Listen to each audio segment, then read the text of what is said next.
Breaking right now. The United States government has just indicted a sitting state governor for conspiring with the sons of the most notorious drug lord in modern history. Federal prosecutors in New York have unsealed charges against 10 current and former Mexican officials accused of selling their entire government to the Sinaloa Cartel. Machine guns, destructive devices, a kidnapping that ended in torture and murder. This is not a corrupt cop taking payoffs on the side. This is the governor's office itself, allegedly working for the cartel. He was elected in November 2021. On paper, Ruben Rocha Moya was the governor of Sinaloa, Mexico, the man responsible for the safety of millions of citizens. According to federal prosecutors, he got that job because the sons of El Chapo Guzman helped him win it by kidnapping and intimidating his political rivals. And in exchange, prosecutors say he spent his time in office protecting the same cartel that put him there. Every drug shipment, every act of violence, allegedly shielded by the man wearing the governor's sash. By the end of this video, you will understand exactly how deep this alleged conspiracy went, from the governor's mansion down to the street-level enforcers carrying out murders on the cartel's behalf. We are going to show you why federal prosecutors say the Chapitos, the sons of El Chapo, needed corrupt politicians just as badly as they needed drug routes. We are going to break down the chart of 10 defendants the Justice Department just released, their titles, their alleged monthly payoffs, and the maximum sentence each one is facing. We are going to show you the kidnapping that prosecutors say ended with a DEA source and his own relative tortured and killed. And we are going to show you why one of these men is now facing a mandatory sentence of life in prison with no possibility of anything less. Stay until the end because the last name on that list changes how you see this entire case. Let's start with the man at the top. Sinaloa is not just any Mexican state.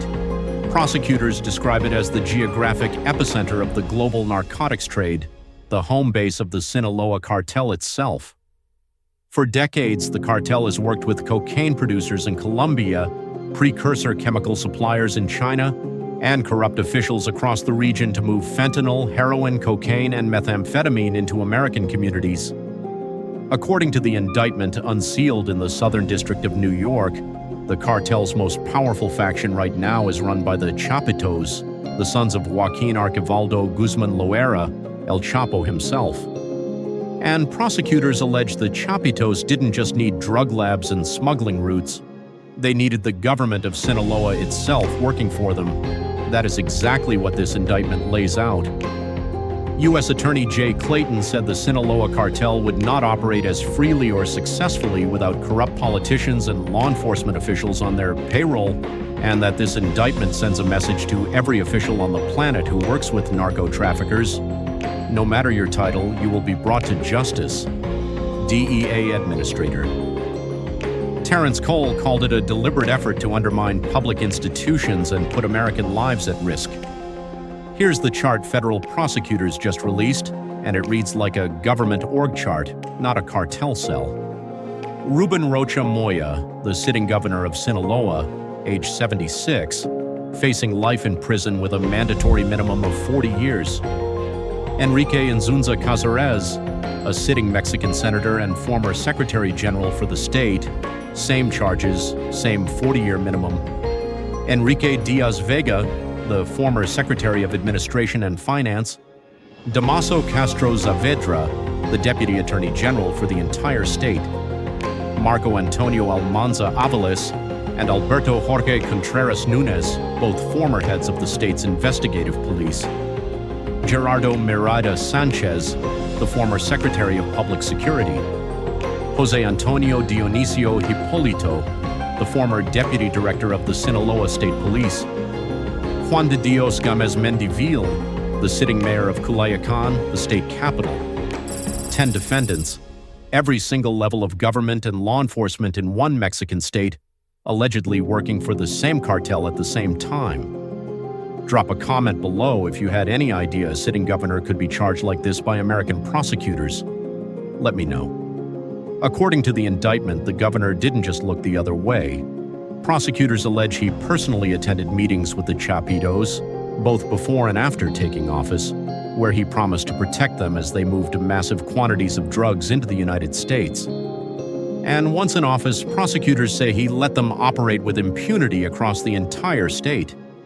This wasn't a one-time bribe.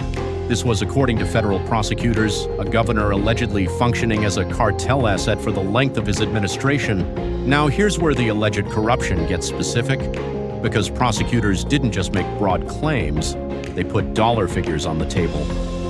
Damaso Saavedra, the deputy attorney general, allegedly received approximately $11,000 every single month from the Chapitos. In exchange, prosecutors say he protected cartel members from arrest and warned them before U.S.-backed law enforcement operations went down. Every tip, every warning, allegedly bought and paid for at $11,000 a month while he held one of the most powerful legal positions in the state. If you think that's the worst of it, type yes in the comments because it gets darker.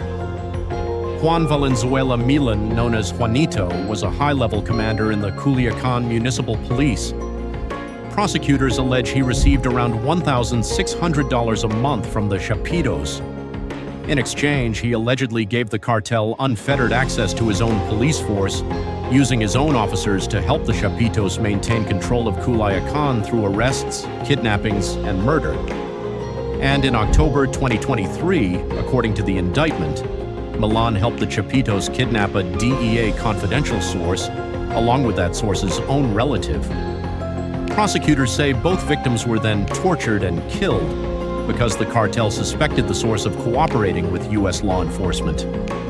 That is why Juanito is not facing a sentencing range like the other 9 defendants. He is the only one on this chart facing a mandatory sentence of life in prison, no minimum, no maximum, just life, for kidnapping resulting in death and conspiracy to commit kidnapping resulting in death. Here's what makes this indictment different from every cartel case that came before it. This isn't the DEA taking down a smuggling route or seizing a truckload of product. This is the Southern District of New York alleging that an entire state government, from the mayor's office to the attorney general's office to the governor's mansion, was functioning as a subsidiary of the Sinaloa Cartel, and prosecutors say every one of these officials was armed for it. The charges include not just narcotics importation conspiracy, but possession of machine guns and destructive devices, and conspiracy to possess machine guns and destructive devices against every single defendant on that list. Think about what that means. Prosecutors aren't just alleging paperwork corruption or looking the other way for a payoff. They're alleging that the men running Sinaloa's government and police apparatus had access to military-grade weapons in direct connection with a drug trafficking conspiracy that funneled fentanyl, heroin, cocaine, and methamphetamine into American cities. And here is the number that puts this into context. This indictment is the latest in a series out of the Southern District of New York since 2023, a series that has now charged more than 30 members and associates of the Sinaloa Cartel, including leadership of the cartel itself. Prosecutors say that campaign has had a meaningful, disruptive impact on the cartel's operations, but this is the first time a sitting governor has been named on that list. All 10 defendants are believed to currently reside in Mexico. None of them are in U.S. custody right now. The governor of a Mexican state under federal indictment in New York is still, as of this indictment, sitting in the governor's office. Here is exactly where things stand right now. Ruben Rocha Moya remains the sitting governor of Sinaloa, facing a maximum of life in prison and a mandatory minimum of 40 years if convicted, still in Mexico, still presumed innocent under U.S. law. Enrique Inzunza Cazares remains a sitting Mexican senator under the same charges. Juan de Dios Gomez Mendeville remains the sitting mayor of Culiacan, and Juan Valenzuela Milan, the only defendant facing a mandatory life sentence with no other outcome possible, remains at large. The Justice Department has confirmed this prosecution is being led by the Southern District of New York's National Security and International Narcotics Unit, working alongside the DEA's Special Operations Division and law enforcement partners inside Mexico itself. Every charge in this indictment is, legally, only an allegation right now. Every defendant is presumed innocent unless and until proven guilty in an American courtroom. But the Justice Department has made its position clear. No title, no elected office, and no badge puts anyone above these charges. Share this video because most people have no idea that a sitting state governor in Mexico is currently under federal indictment in the United States for allegedly running his government as an extension of El Chapo's cartel. 10 officials, every level of power in one state, machine guns, destructive devices, and a kidnapping that ended in torture and death, all allegedly in service of the same criminal organization. The governor's mansion, the mayor's office, the attorney general's office, and the police department, all named in the same 10-count chart the Justice Department just released to the public. The Chapitos didn't just inherit a cartel from their father. According to federal prosecutors, they allegedly built a shadow government inside a sovereign Mexican state to protect it. And for the first time, American prosecutors have put every level of that alleged shadow government on one indictment, with one governor's name at the very top.